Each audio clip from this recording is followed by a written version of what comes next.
بسم الله الرحمن الرحيم. لا أقسم بيوم القيامة ولا أقسم بالنفس اللوامة. أيحسب الإنسان أن لن نجمع عظامه بلى قادرين على أن نسوي بنانه بل يريد الإنسان ليفجر أمامه يسأل أيان يوم القيامة فإذا برق البصر وخسف القمر وجمع الشمس والقمر يقول الإنسان يومئذ أين المفر كلا لا وزر إلى ربك يومئذ المستقر ينبأ الإنسان يومئذ بما قدم وأخر بل الإنسان على نفسه بصيرة ولو ألقى معاذيره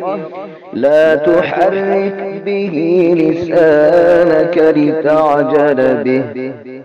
إن علينا جمعه وقرآنه فإذا قرأناه فاتبع قرآنه ثم إن علينا بيانه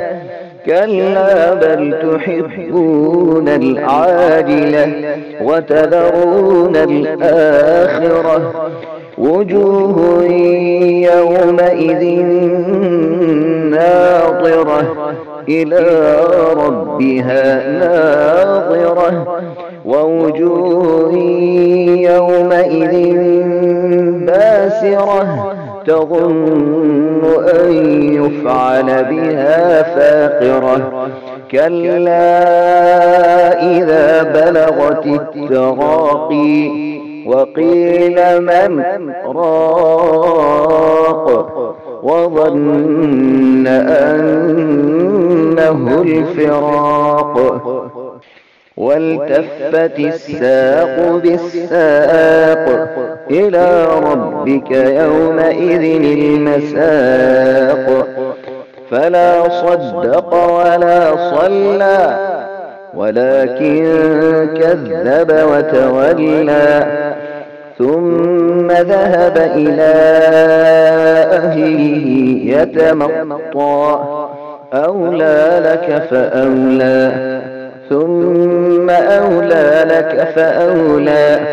أيحسب الإنسان أن يترك سدى ألم يك نطفة من مني يمنى ثم كان علقة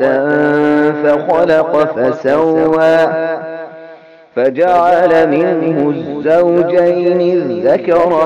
والأنثى